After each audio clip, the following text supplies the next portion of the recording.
Hello everyone. Hey, today I want to talk a little bit about apnea testing with you because you may experience a few test questions on the TMC or clinical simulation that talks a little bit about apnea testing and the diagnosis of brain death, and I want you to be prepared for them, okay? So let's just start. So the goal of apnea testing, quite simply, what we're wanting to happen during the apnea test, we're wanting to let CO2 rise and pH fall.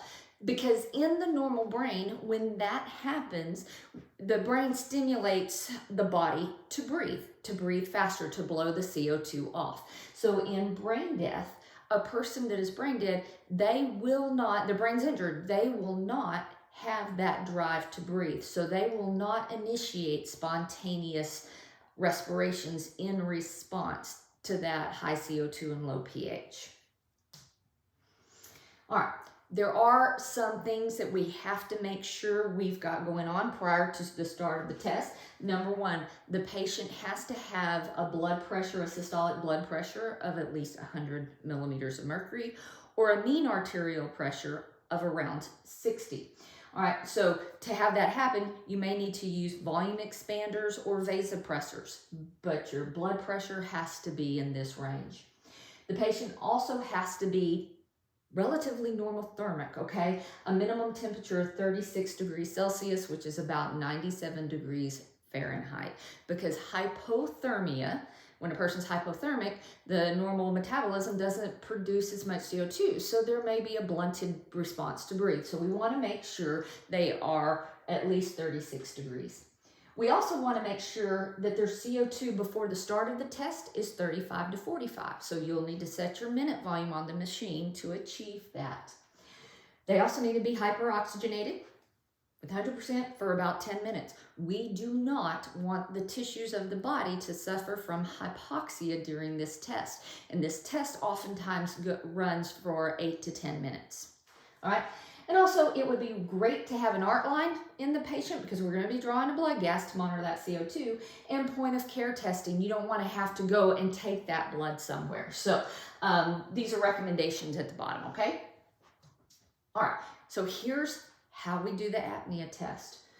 Disconnect the patient from the ventilator and then provide 100% oxygen. Now this can be done a couple of different ways, but the most common way is to take some oxygen supply tubing and put it on the flow meter. And at the end of that supply tubing, hook up a 14 French suction catheter and tape the thumb port, okay? Set the flow meter 4 to 10 liters per minute, and then put that suction catheter down the ET tube at the level of the carina.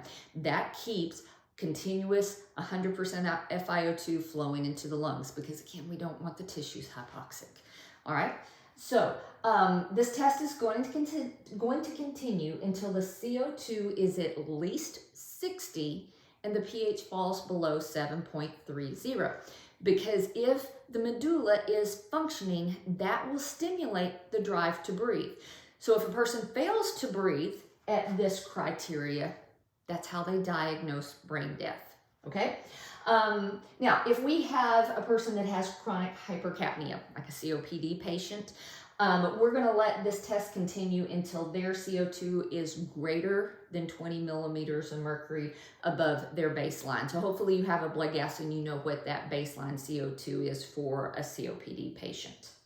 Okay, so basically we're continuing this test until we meet this criteria.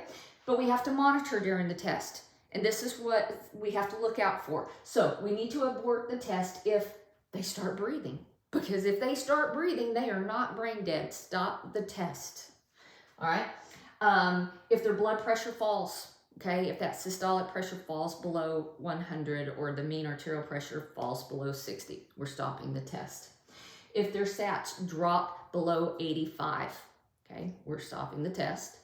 And if they develop an unstable cardiac arrhythmia, we're going to stop the test. But all in all, if the patient is brain dead, when we reach that 60 millimeters of mercury and a pH less than 7.30, if they are brain dead, they will not breathe. So hope this has helped. See you soon.